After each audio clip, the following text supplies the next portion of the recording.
Well, good morning, lovely ladies and gentlemen. Happy Monday to you. Steve Collins coming to you from cloudy, it looks like, San Antonio, Texas. The second most powerful, passionate, purposeful coach and speaker in the world. Hope you guys are really pumped up about this new day, this Monday that you've been given.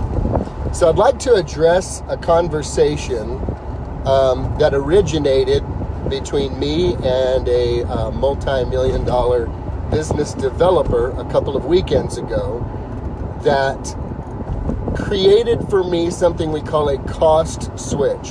And the cost switch is when the pain of not moving forward becomes less than the pain of moving forward because a cost has shifted in your mind. Either way, you gonna pay. And like Jim Rohn says, suffering is part of the deal. Getting out of suffering and being comfortable isn't even part of the conversation. You're either going to suffer the pain of discipline or the pain of regret. The pain of discipline weighs ounces. The pain of regret weighs tons. So I begin with the conversation noted in the introduction. Are you worried about? Are you fearful? Are you concerned about your qualifications for the dream that God gave you and put into your heart? Are you concerned about that? Are you fearful about the dream God put in your heart? Well, you don't need to worry about that. You really don't need to worry about that, because you know what? He'll find somebody else if you're too scared to trust by faith moving forward, that if he called you to do it, he'll equip you to do it, and he'll help you to do it. So let me just go into this conversation and say it again. If you're fearful of the dream, the big dream that God's put in your heart, that one that makes you go, whoa. If you're fearful of doing that, don't worry about it. He'll give it to somebody else. So here's where I am bringing this conversation a little bit of reality, okay?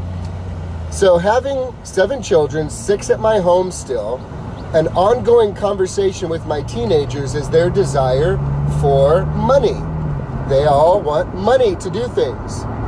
And I have a conversation with them at all times. I said, there's plenty of money available, and you access it through work. So one of the things that I have as a couple of high-paying items is the waxing and detailing of my car or the cutting of the grass.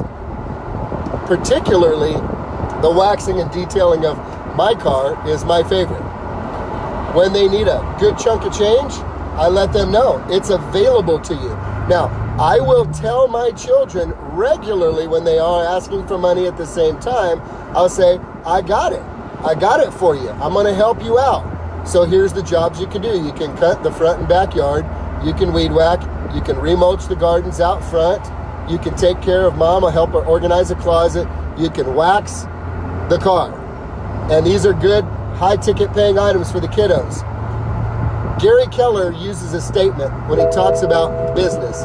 He says, equal opportunity, unequal reward. Equal opportunity, unequal reward. And it's that way with my children when they are looking for money. When they want to go out with friends, when they want to buy a gift for a friend of theirs, when they want something that doesn't come from their own individual earning, they have access to whatever they need if they're willing to work for it.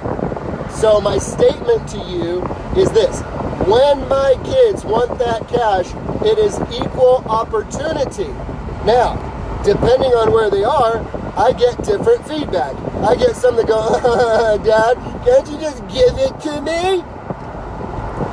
No.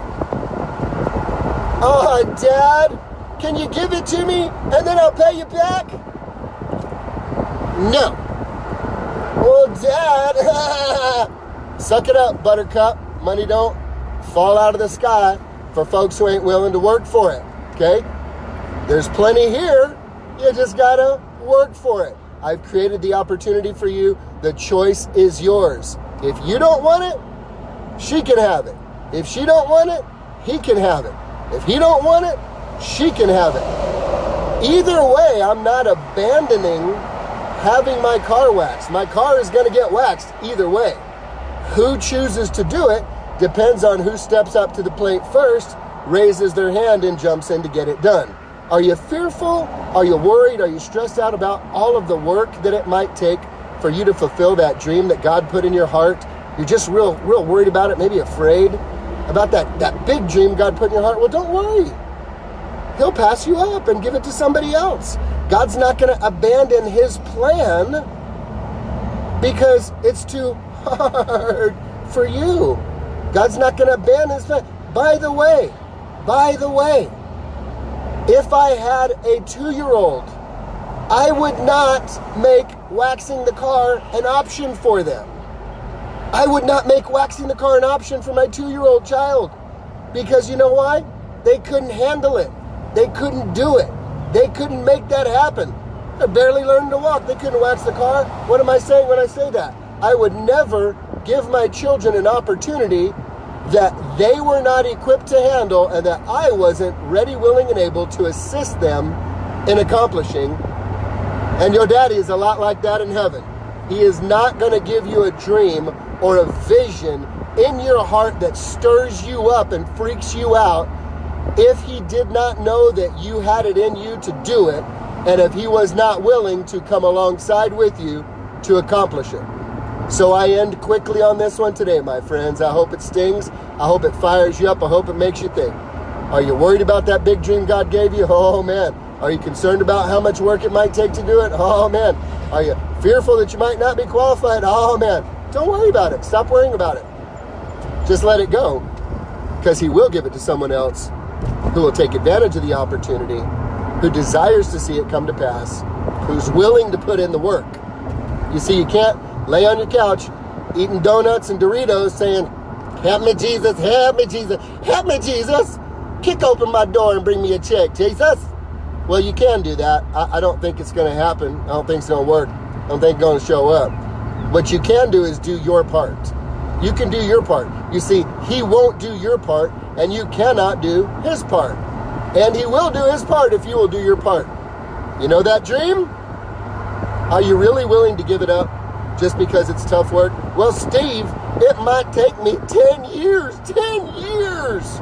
Well, guess what, Sugar Pie Honey Plum? If it's in the cards for you to live 10 more years, 10 years is going to get here whether you pursued the dream or not.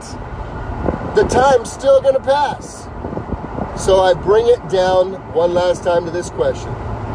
Is the dream important enough to you that you're willing to do your part to activate God's provision that you do not yet see, like Indiana Jones in the last crusade when he came to the final test, stepped into a cavern with what looked like hundreds of feet to fall, stuck his foot out by faith, and when he did, boom, he landed on something. Sometimes you got to step out by faith before something slides up underneath you. Sometimes you got to jump off that cliff to realize God's given you wings you did not know you have. Worried about the dream? Afraid of the dream? Concerned? Don't worry about it anymore. He'll give it to somebody else. I hope you decide today to take what he's given you, run with it, and become everything he created you to be, because guess what? It ain't about you anyway. It's about the hundreds and possibly thousands of lives that will be touched by you stepping into the role that he called you to fulfill in this life. Either way you're going to pay, I hope today you decide to follow that dream with all your heart. Have a great day, guys.